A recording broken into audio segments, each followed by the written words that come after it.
उसी तर्ज पर आपको चलना चाहिए एकदम। और आप नहीं हमारी, मैं उस पर भी आऊंगा, चलिए उस पर भी बता देता हूं। महोदय, आगरा में और लखनऊ में अतिथि देवो भव का जिस अद्भुत मिसाल को प्रस्तुत किया गया वो अद्भुत था। हर डेलीगेट प्रसन्न था, अभिभूत था, एक संदेश लेके गया भारत की और उत्तर प्रदेश की सामर्थ्य को लेकर के। उत्तर प्रदेश और देश ने कैसे कोरोना जैसी महामारी के बावजूद अपनी इकोनॉमी को आगे बढ़ाया है, कैसे भारत आगे बढ़ रहा है, और उत्तर प्रदेश देश की सबसे बड़ी आबादी का राज्य, उसके बारे में जो धारणाएं थी वो लोग हर व्यक्ति अभिभूत था। हमारे पास अवसर होते हैं, लखनऊ में जो समिट हुआ था 20 G20 के देश थे, 9 मित्र देशों के भी प्रतिनिधि आए थे और 7 अन्य संगठनों के भी, अन्य देशों के संगठन के भी प्रतिनिधि आए थे। हर व्यक्ति अभिभूत था, प्रसन्न था। अलग अलग क्षेत्रों में उन्होंने विजिट भी किया, देखा, अपनी आंखों से देखा, विकास की यात्रा को देखा। बाहर का व्यक्ति कह रहा अच्छा हो रहा है, हमारे विपक्ष के साथी कहते हैं कुछ नहीं हो रहा है। उनको बोलने में भी संकोच आता है। और निवेश कुंभ के लिए ही आ गए होते हैं। निवेश कुंभ में तो हमारे 10 पार्टनर कंट्री भी थे, Netherlands, Denmark, Singapore, Japan, Korea, Australia, Italy, UAE, UK, Mauritius, ये सभी थे। 40 देशों ने सहभागिता की। निवेश कुंभ, निवेश तो प्रदेश के लिए हो रहा है ना, केवल बीजेपी के लिए, केवल अपना दल के लिए, केवल निषाद पार्टी के लिए थोड़ा हो रहा है। ये तो उत्तर प्रदेश के लिए निवेश हो रहा है। कितना अच्छा होता विपक्ष के साथी भी आते, अरे साहब ये उत्तर प्रदेश के लिए हो रहा है, हम भी सहभागी बनेंगे। लेकिन विकास का एजेंडा हो तब ना, विकास का एजेंडा नहीं। और इसमें जो कार्यक्रम है हर व्यक्ति अभिभूत था। आभारी हैं आदरणीय प्रधानमंत्री जी के, महामहिम राष्ट्रपति जी के, 17 केंद्रीय मंत्रियों ने, 5 राजदूतों ने, 4 देशों के मंत्रियों ने और 25,000 से अधिक डेलीगेट्स इस पूरे अभियान के साथ जुड़ करके सफलता की एक नई ऊंचाई तक पहुंचाए। और तब जाकर के लगभग 35 लाख करोड़ रुपए के प्रस्ताव उत्तर प्रदेश को प्राप्त हुए। उसके लिए प्रारंभ, उसके लिए कार्य किए गए। उत्तर प्रदेश ने कुछ दिया, सुरक्षा का माहौल दिया। उत्तर प्रदेश ने एक मैसेज दिया परसेप्शन का, इंफ्रास्ट्रक्चर दिया, सेक्टोरियल पॉलिसीज बनाई, दुनिया को बताया। वे लोग आकर के देखे और जब उन्हें लगा कि नहीं, परिवर्तन देखने को मिला है, आज जब दिख रहा है जमीनी धरातल पर सब चीजें दिखाई दे रही हैं। जिन लोगों ने पहले निवेश किया और निवेश करने के बाद फिर उन्होंने इसके मैसेज को लेकर के आगे बढ़ाया कि इस यूपी के बारे में अब हम लोगों की धारणा बदल चुकी है, हम आएंगे, और उस कार्यक्रम के साथ जुड़े होते, कितना अच्छा होता। आज यूपी एक्सप्रेस हाईवे के रूप में जाना जाता है। पूर्वांचल एक्सप्रेसवे पूर्वी उत्तर प्रदेश को जोड़ रहा है, बुंदेलखंड एक्सप्रेसवे बुंदेलखंड को जोड़ रहा है, गंगा एक्सप्रेसवे पश्चिमी उत्तर प्रदेश को मध्य उत्तर प्रदेश और पूर्वी उत्तर प्रदेश को जोड़ रहा है। वाराणसी से हल्दिया के बीच वाटरवे, ये देश का पहला नंबर 1 वाटरवे है जो हमें पूर्वी बंदरगाह के साथ जोड़ता है। रेल नेटवर्क प्रदेश के अंदर सबसे बेहतरीन, 16,000 किलोमीटर का रेल नेटवर्क यूपी के अंदर है। Eastern and western dedicated freight corridor, ये उत्तर प्रदेश से होकर के जाता है और उत्तर प्रदेश का इसका जंक्शन भी उत्तर प्रदेश के पास है, जो लॉजिस्टिक हब और लॉजिस्टिक ट्रांसपोर्ट हब के रूप में जिन्हें वहां पर हम विकसित करने की कार्रवाई कर रहे हैं। एयर कनेक्टिविटी, बहुत सारे लोग बोलेंगे कि हम भी करना चाहते थे। ये वही बात हो गई है कि परीक्षा देने के लिए गए और भूल गए, उसके बाद जो है पढ़ाई नहीं था, भूल क्या गए, और उसके बाद जब पास में, साहब मुझे भी याद था लेकिन मैं भूल ही गया था। तो ये आदत कुछ लोगों की है। तो लोग वही कर दिखाना चाहने का प्रयास करते हैं। अरे साहब, हम भी करना चाहते थे लेकिन हम कर नहीं पाए। किसने रोका था? हम तो 5 साल के शासन सफलतापूर्वक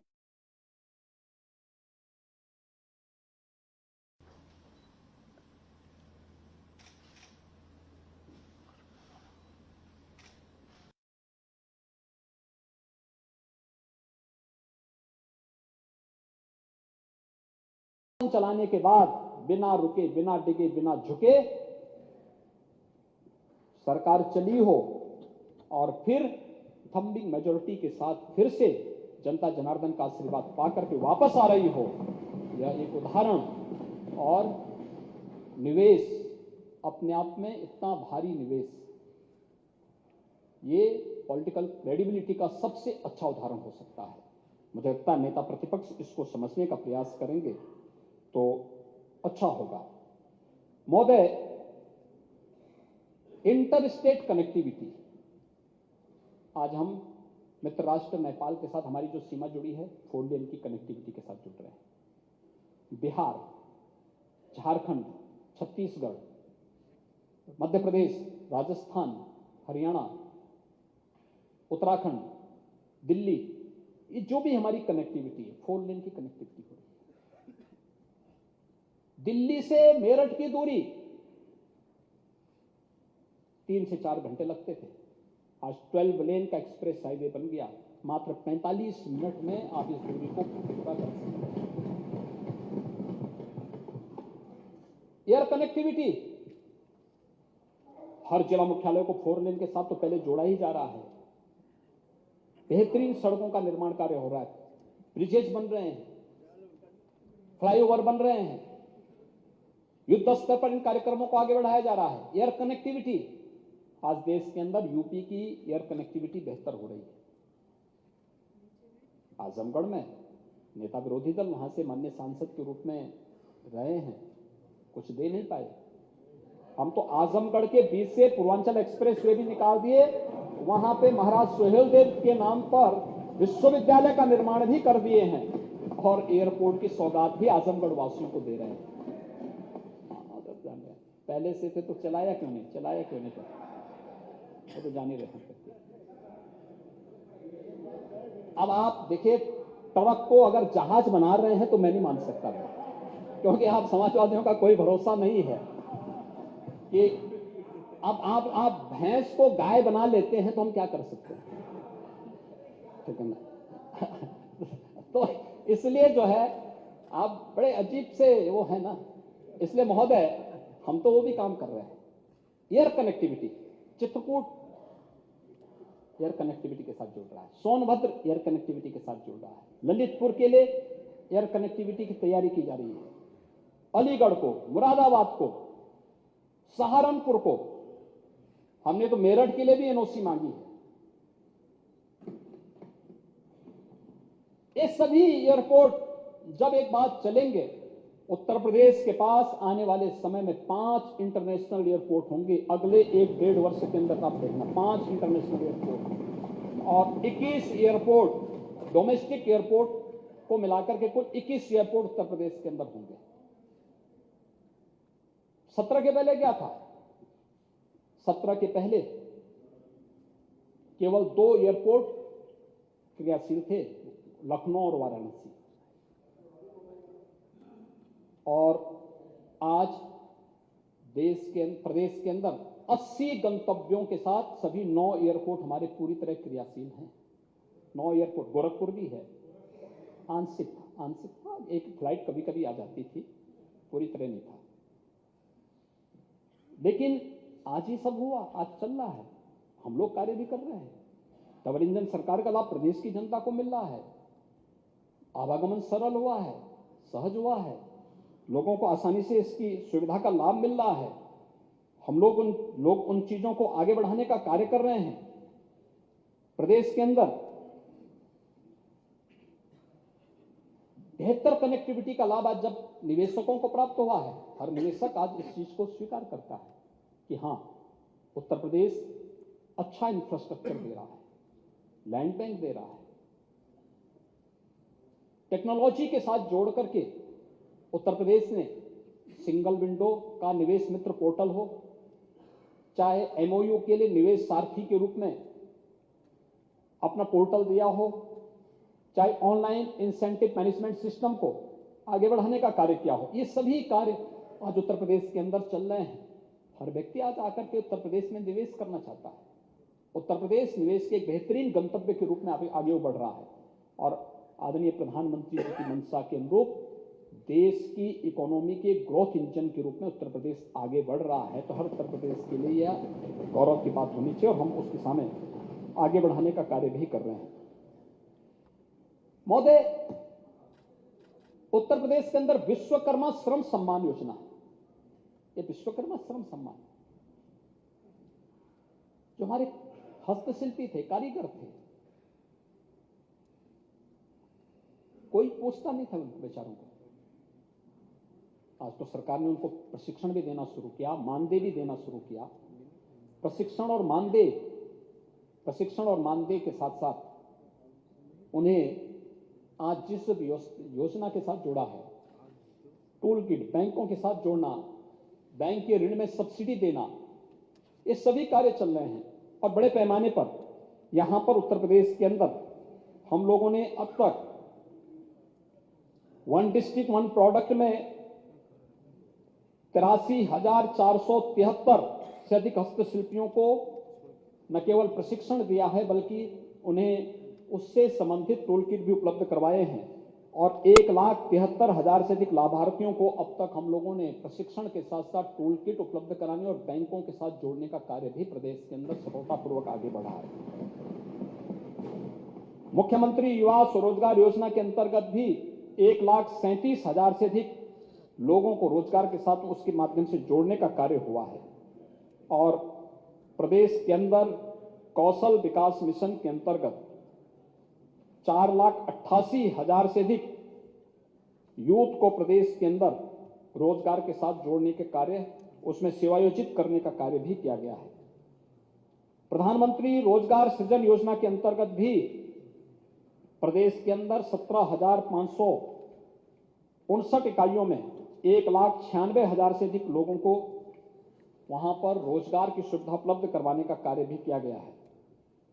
महोदय, इसके साथ ही प्रदेश के अंदर हर प्रवासी कामगार और श्रमिक को 2 लाख रुपए की सामाजिक सुरक्षा की गारंटी देने और 5 लाख रुपए का स्वास्थ्य बीमा का कवर देने का काम भी हमारी सरकार ने किया है, जिससे किसी भी कामगार या श्रमिक जो भी है, प्रदेश में हो प्रदेश के बाहर हो, उसको हम पूरी सुविधा, पूरी उसके साथ सुरक्षा की गारंटी दे सकें। प्रदेश के अंदर विद्युत व्यवस्था में सुधार हुआ और भी सुधार करने की दिशा में सरकार कदम आगे बढ़ा रही है। हर स्तर पर करेंगे इस कार्यक्रम को। अब ऐसा नहीं होता, भेदभाव नहीं होता है, पिक एंड चूज नहीं होता है कि इन 4 जनपदों में देंगे, बाकी और 71 जनपद अंधेरे में रहेंगे। ऐसा नहीं होता है। आज तो प्रदेश के अंदर हर एक को इन सुविधाओं का लाभ दिया जा रहा है। हम लोगों ने शिक्षा में 1,64,000 से अधिक शिक्षकों की भर्ती की प्रक्रिया को पूरी पारदर्शी तरीके से संपन्न अब तक किया है और ये प्रदेश के अंदर पूरी मजबूती के साथ ये कार्यक्रम आगे बढ़े हैं। प्रदेश के अंदर भरण पोषण भत्ता, सामाजिक सुरक्षा की गारंटी के लिए अगर हम देखेंगे, दिव्यांगजन भरण पोषण अनुदान में 11 लाख से अधिक दिव्यांगजनों को आज 1,000 रुपए मासिक पेंशन की व्यवस्था उपलब्ध करवा रहे हैं।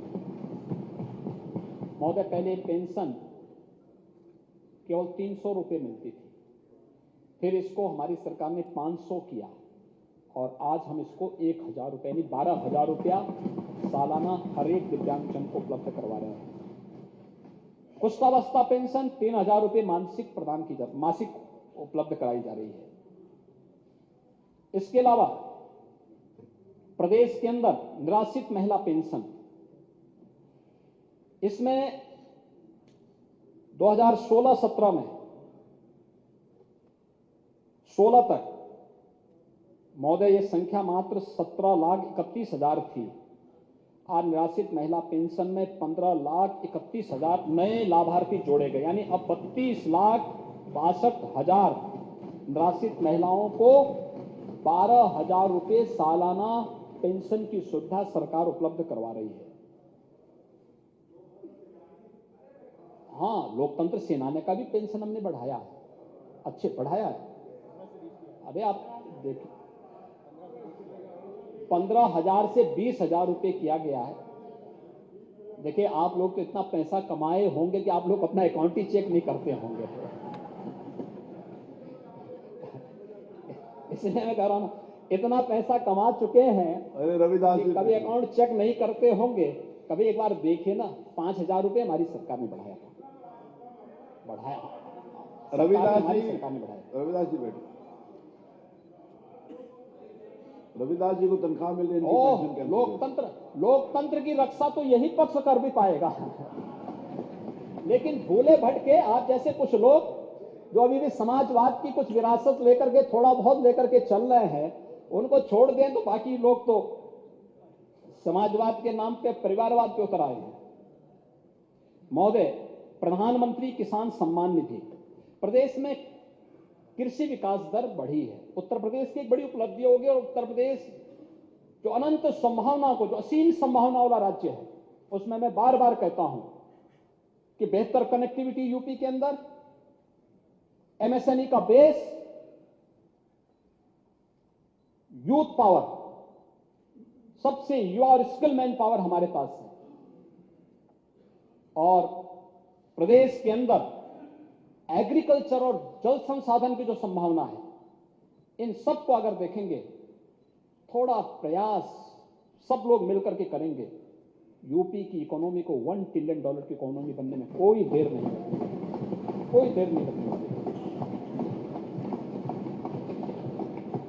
अभी हम बजट पे चर्चा करेंगे, इस पे बजट पे आएंगे, उधर से भी हम भी बोलेंगे इस पे। प्रधानमंत्री किसान सम्मान निधि, महोदय, दिसंबर 18 में प्रारंभ हुई थी। अब तक उत्तर प्रदेश के 2,60,00,000 किसानों के खाते में, अन्नदाता किसानों के खाते में 51,640 करोड़ रुपए की राशि डीबीटी के माध्यम से गई है, डीबीटी के माध्यम से।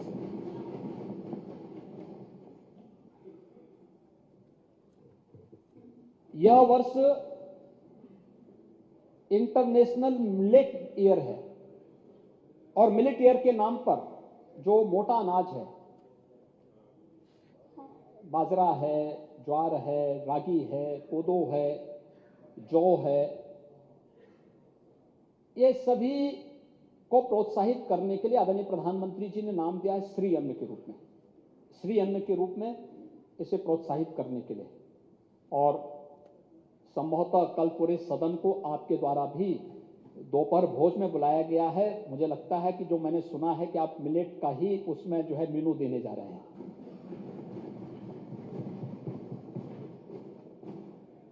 इसके लिए भी हम लोगों ने इस पूरे वर्ष को इसके रूप में मनाने के लिए, और इसके लिए विशेष प्रोत्साहन की व्यवस्था भी एक कार्यक्रम के रूप में कृषि विभाग लेने जा रहा है। महोदय, प्रदेश के अंदर बहुत बड़ी चैलेंज है हमारे सामने, और केवल प्रदेश नहीं, देश के सामने भी है। वह है कैंसर, लीवर फेल होने के, किडनी फेल्योर के जो मामले सामने आ रहे हैं।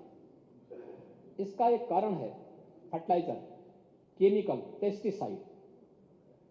विष मुक्त खेती की तरफ हम कैसे जा सके? विष मुक्त खेती, यानी इससे अगर आने वाली पीढ़ी को बचाना है।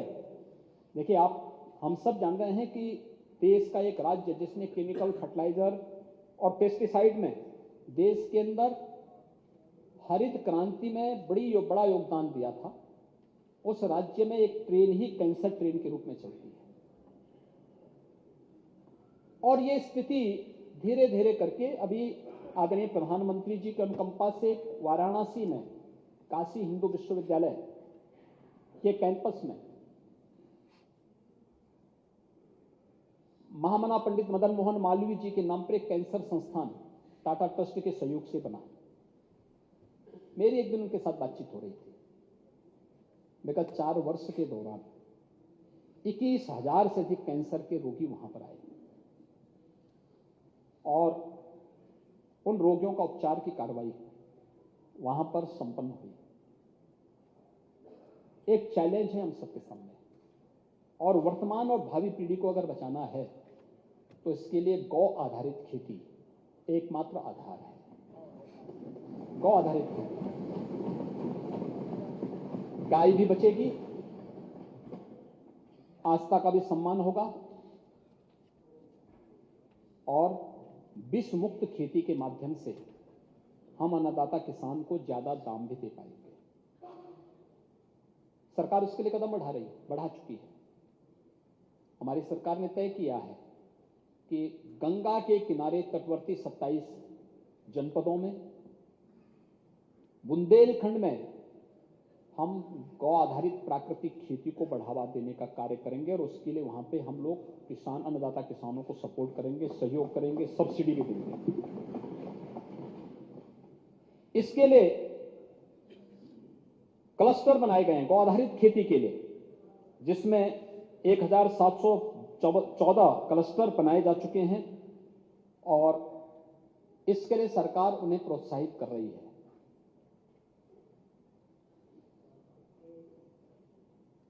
गोवंश को बचाने के लिए नेता विरोधी दल बोल रहे थे कि उन्हें सांड से परहेज था।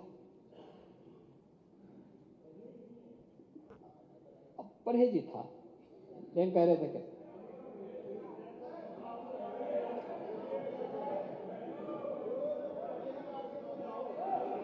महोदय इस सांड, लेकिन मुख्यमंत्री जी खड़े हैं, आप बैठिए। लेकिन ये गोवंश हमारी सरकार ने जो कार्यक्रम बनाए हैं, 3 प्रकार की योजनाएं हमारी चल रही हैं। एक, शासन के द्वारा संचालित निराश्रित गौ आश्रय स्थल, 10 लाख से अधिक गोवंश वहां पे उनकी देखभाल की जा रही है।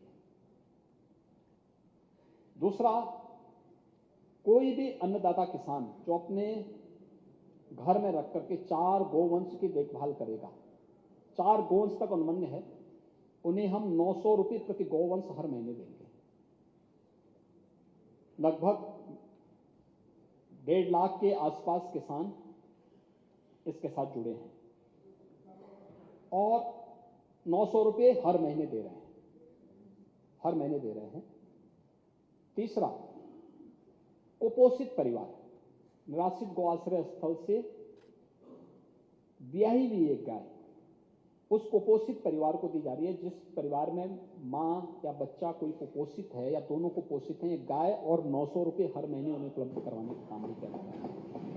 हमारी सरकार ने किया, लेकिन क्या 17 के पहले ये समस्या नहीं थी क्या? 17 के चुनाव में तो अन्ना प्रथा पे बड़ा हल्ला हुआ था बुंदेलखंड में। तब आप क्या कर रहे थे? एक। दूसरा है कि आज क्या ये सच नहीं है कि दूध आप निकालते हैं और सड़कों पे उनको छोड़ देते हैं बेचारों को? ये भी सच है। बहुत सारी जगह देखने को मिलती हैं, लेकिन हम देखभाल करेंगे। आपका जो नारा था, जो प्लॉट खाली है वो प्लॉट हमारा है, ऐसा कुछ नारा लगता था। हमारा है कि जो गाय सड़क पे दिखेगी उसकी देखभाल की जिम्मेदारी हमारी है, हम करेंगे। क्योंकि हमारे लिए, हमने अगर उसको मां का संबोधन दिया तो सम्मान भी देंगे। और इसके लिए अनेक उपाय किए जा रहे हैं। नस्ल सुधार की दिशा में भी कार्यक्रम प्रारंभ हुए हैं, उसके संवर्धन की दिशा में कार्यक्रम प्रारंभ हुए हैं। प्रदेश में डेयरी सेक्टर की स्ट्रेंथनिंग के लिए कार्रवाई भी हो रही है और इस दिशा में अनेक कार्यक्रम आगे बढ़ाए जा रहे हैं। बजट में हम लोगों ने अन्नदाता किसानों के लिए जो व्यवस्था बनाई है कि पिछली बार हम लोगों ने उनके जो विद्युत कनेक्शन के दाम थे उसको हाफ किया था और अगले धीरे धीरे करके अगले 4-5 वर्षों के अंदर उसको हम जीरो पर पहुंचाने की कार्रवाई करने जा रहे हैं, जिससे हर एक अन्नदाता किसान को फ्री में बिजली में पानी मिल सके। इस दिशा में सरकार कर रही है। कह रहे थे कि जो 20,000 का कृषि फंड बनना था, सिंचाई फंड बनना था, उसका क्या हुआ? जो बाण सागर की परियोजना पूरी हुई है, अर्जुन सहायक की परियोजना पूरी हुई है और सरयू नहर राष्ट्रीय परियोजना पूरी हुई, और ऐसी लगभग 20 से अधिक छोटी बड़ी परियोजनाएं पूरी हुई हैं। उसी से वही पैसे का उपयोग किया जा रहा है, जिसके माध्यम से 22 लाख हेक्टेयर भूमि को प्रदेश के अंदर अतिरिक्त सिंचाई की सुविधा उपलब्ध कर रही है। ये प्रदेश के अंदर हुआ है। और महोदय, हम लोगों ने अभी 22-23 में शहजाद बांध स्प्रिंकलर सिंचाई परियोजना, 23-24 में 3 परियोजनाओं को, मध्य गंगा, कसनौदा बांध और लखेरी बांध को पूर्ण करने का भी लक्ष्य रखा है। उस दिशा में हम लोग कार्य कर रहे हैं। अन्नदाता किसानों के बारे में आप कह रहे थे क्या आय दुगनी हुई है, और मैं आपको बता रहा हूं, आप अगर नोट कर सकेंगे तो अच्छा होगा। महोदय, 12 से 17 के बीच बिचौलियों के माध्यम से प्रदेश में 94 लाख मीट्रिक टन गेहूं की खरीद हुई। 12,800 करोड़ रुपए का भुगतान हुआ। ये किसान के खाते में नहीं हुआ, जिससे खरीदा गया उसके माध्यम से। लेकिन 17-18 से लेकर के 21-22 के बीच हम लोगों ने अन्नदाता किसानों से 219.12 लाख मीट्रिक टन गेहूं की खरीद की और 40,159 करोड़ रुपए का भुगतान किया। अब मुझे बताइए, 12,800 करोड़ से बढ़कर के 40,159 करोड़ रुपए जा रहा है। यह पैसा सीधे किसान के खाते में गया, बीच में कोई मीडिएटर नहीं था। यही नहीं, 12 से 17 के बीच में समाजवादी पार्टी की सरकार के समय मीडिएटर के माध्यम से 123 लाख मीट्रिक टन धान की खरीद की गई और 17,190 करोड़ रुपए का भुगतान हुआ। स्वाभाविक रूप से किसान से सीधे नहीं खरीद रहे तो पैसा भी उसके पास नहीं जाएगा, लेकिन भुगतान हुआ। और इसके सापेक्ष 17-18 से लेकर के 21-22 की अवधि में हम लोगों ने प्रदेश के अंदर 280.09 लाख मीट्रिक टन धान का क्रय किया और 50,420 करोड़ रुपए का भुगतान डीबीटी के माध्यम से हर अन्नदाता किसान के खाते में किया। क्या 17,190 करोड़ और 50,420 करोड़ में कोई अंतर ही नहीं है क्या? और इस वर्ष भी 22-23 में 64.464 लाख मीट्रिक टन धान का क्रय किया गया है, जिसके माध्यम से अब तक 13,192 करोड़ रुपए का भुगतान अन्नदाता किसान के खाते में किया गया है। इसमें कोई मीडिएटर नहीं है। और चीनी यानी प्रदेश के अंदर गन्ना उत्पादक किसानों के साथ क्या व्यवहार होता था, ये तो किसी से छुपा हुआ नहीं है। कोई किसी से छुपा हुआ नहीं है। लोग अपने खेतों में आग लगाते थे किसान। आज प्रदेश के अंदर हमारी सरकार आई, रमाला चीनी मिल, चौधरी चरण सिंह जी की कर्म भूमि की चीनी मिल, हमने उसका पुनरुद्धार किया। मुंडेरवा और पिपराइच चीनी मिल, ये नई चीनी मिलें लगाई गई। मुंडेरा के नाम पे राजनीति आप करते थे, चीनी मिल हमारी सरकार ने वहां लगाया, डबल इंजन सरकार ने वहां लगाया। पिपराइच में चीनी मिल हमारी सरकार ने लगाया। मोहद्दीनपुर चीनी मिल हो या अन्य तमाम चीनी मिलों के पुनरुद्धार का कार्य किया गया। और अब तक महोदय 1,98,434.98 करोड़ रुपए के गन्ना मूल्य का भुगतान भी हमारी सरकार करवा चुकी है, जो अन्नदाता किसान के खाते में गया है। और अगर मैं तुलना करूं 5 साल की तुलना में, तो यह समाजवादी पार्टी की सरकार के समय के कुल गन्ना भुगतान से 1,02,000 करोड़ रुपया अधिक है। बकाया की बात कर रहे थे, अभी प्रदेश के अंदर 5,800 करोड़ रुपया बकाया है। 100 से अधिक चीनी मिलें आज के दिन पर 117 चीनी मिल वर्तमान में चल रही हैं। 100 से अधिक चीनी मिलें ऐसी हैं जो 10 दिन के अंदर गन्ना मूल्य का भुगतान कर रही हैं। क्या ये कभी समाजवादी पार्टी की सरकार के समय हुआ है? क्या कभी नहीं हुआ। यहां पे अन्नदाता किसान के लिए जो भी करना होगा, आपके समय तो चीनी मिलें बंद होती थी, और मैं फिर इस बात को कह सकता हूं, कोरोना कालखंड में भी चीनी मिल चलाई थी।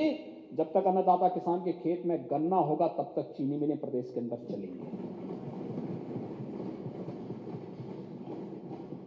महोदय, बुंदेलखंड में पानी पहले शुद्ध पीने, खेतों के लिए तो पानी नहीं मिलता, पीने के लिए भी जल नहीं उपलब्ध हो पाता था। फरवरी से शुरू हो जाता था टैंकर भेजना, और जब राज्य सरकार ध्यान नहीं देती थी, 15-16 में देखा होगा, भारत सरकार ने तेल भेजी, उसके माध्यम से बड़े बड़े टैंकर उपलब्ध करवाए, लेकिन समाजवादी पार्टी सरकार ने पानी देने से इनकार कर दिया था। तरसा रहे थे वहां के लोगों को, एक बूंद जल के लिए तरसा रहे थे। और आज हमारा बुंदेलखंड हर घर नल योजना से आच्छादित हो रहा है। प्रदेश भर में अब तक 82 से 85 लाख परिवारों को हर घर नल का कनेक्शन उपलब्ध कराया जा चुका है। और इस बार के बजट में भी काफी भारी भरकम राशि उपलब्ध कराई गई है, उसकी चर्चा उसी में करेंगे। हमने तो भेदभाव नहीं किया, कोई भेदभाव नहीं किया। गरीबों के लिए, स्वास्थ्य के लिए क्या कर रहे थे? आयुष्मान भारत किसके लिए है? उन्हीं गरीबों के लिए है जिन गरीबों को आप स्वास्थ्य सुविधा से वंचित करते थे। प्रदेश की 25 करोड़ जनता में से हर गरीब को आच्छादित करने के लिए, और जो आयुष्मान भारत में नहीं आ पाया उसे मुख्यमंत्री जन आरोग्य योजना से कवर करने का काम किया जा रहा है। महोदय, प्रदेश के अंदर स्मार्ट सिटी मिशन नगरीय क्षेत्रों के लिए 10, देश के अंदर 10 स्मार्ट सिटी बन रहे थे, उनमें से 10 उत्तर प्रदेश के अंदर थे। शेष 7 को राज्य सरकार अपने स्तर पर आगे बढ़ा रही है। अन्य कार्यक्रमों को भी आगे बढ़ाने का कार्य किया जा रहा है। अमृत योजना के अंदर 60 सिटी का विकास को बुनियादी सुविधाओं से जोड़ा जा रहा है, कहीं ड्रेनेज के लिए, कहीं सीवर के लिए, कहीं अन्य कार्यक्रमों के लिए। और इस बार तो ग्रामीण क्षेत्र में 100 ब्लॉक जो अभी तक पिछड़े हुए थे, उन्हें एस्पिरेशनल विकास खंड के रूप में आगे बढ़ाने की कार्रवाई को जहां सरकार ने अपने हाथ में लिया है, ऐसे 100 नगर निकायों को भी एस्पिरेशनल विकास खंड के रूप में बुनियादी सुविधाओं से आच्छादित करके आज प्रदेश के नगरीय विकास की एक नई तस्वीर को आगे बढ़ाने का काम भी किया जा रहा है। महोदय, इसके साथ ही प्रदेश के अंदर पिछले अलग अलग कार्यक्रमों के तहत कृषि के क्षेत्र में कृषि विज्ञान केंद्र, वर्मा जी आपकी रुचि कृषि में पता नहीं है कि नहीं है, जान रहे हैं, अरे आप नए समाजवादी आप भी हो गए हैं, लेकिन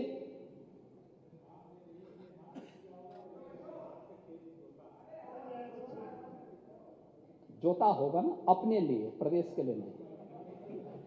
एक जनप्रतिनिधि अपने लिए बने, प्रदेश के लिए थोड़ा बनिए, प्रदेश के लिए बोलिए और प्रदेश के बारे में सोचिए। और महोदय, केंद्र सरकार 20 नए कृषि विज्ञान केंद्र उत्तर प्रदेश को देना चाहती थी, समाजवादी पार्टी की सरकार ने लेने से इनकार कर दिया था। आज हमारी सरकार उन्हें लगा रही है। ये हर कृषि विज्ञान केंद्र के पास एक कृषि विज्ञान केंद्र होते हैं। नेता विरोधी दल को नहीं पता होगा कृषि विज्ञान केंद्र क्या होते हैं, हम उनको बता देते हैं।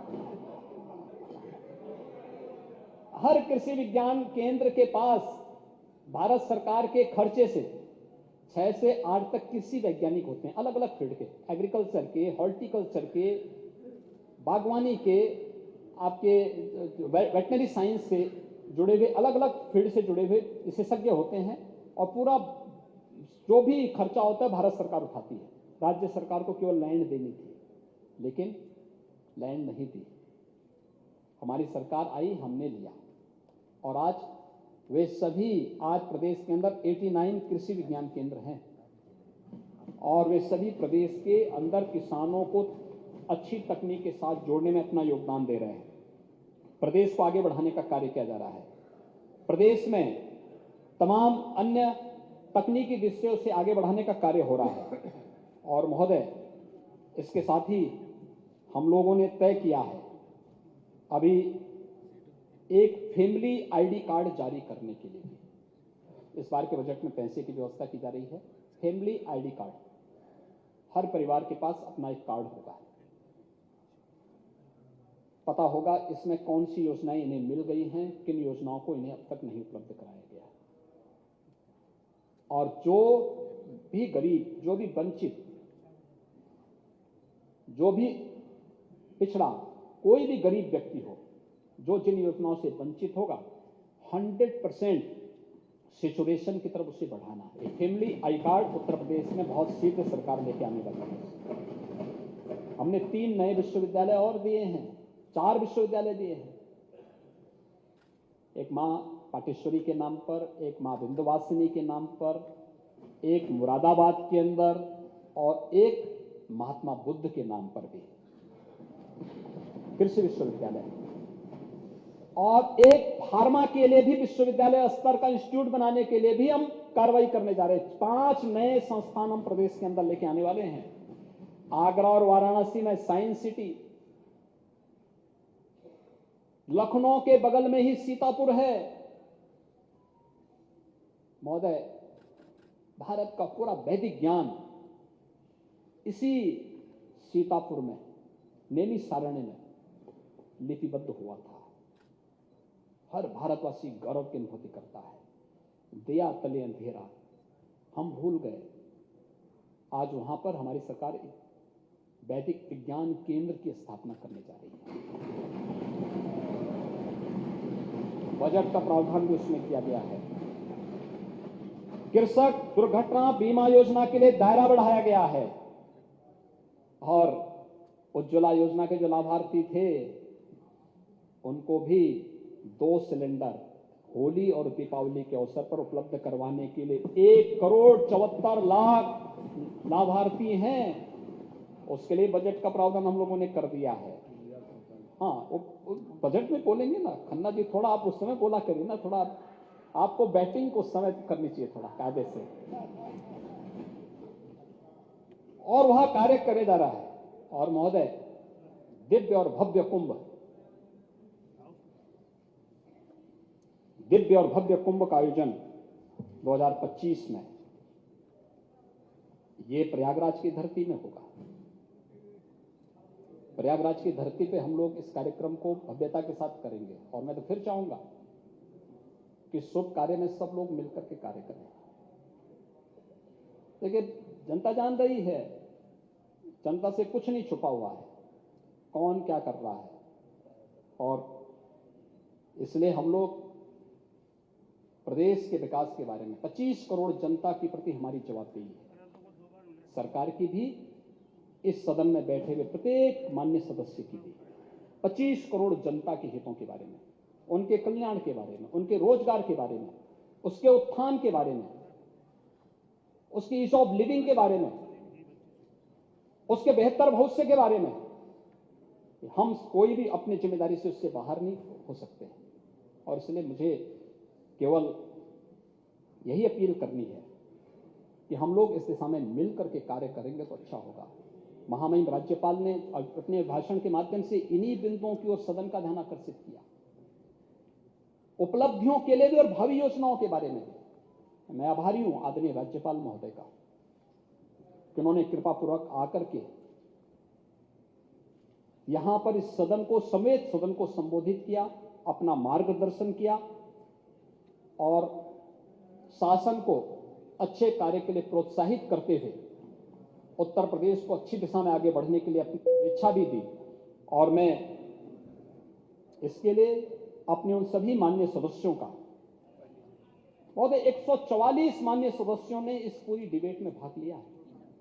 नेता विरोधी दल, हमारे सभी माननीय दलीय नेताओं ने, बीजेपी से जुड़े हुए 79 माननीय सदस्यों ने, अपना दल के 4 माननीय सदस्यों ने, निषाद राज पार्टी से 5 माननीय सदस्यों ने, समाजवादी पार्टी के 43 माननीय सदस्यों ने, राष्ट्रीय लोक दल के 6 माननीय सदस्यों ने,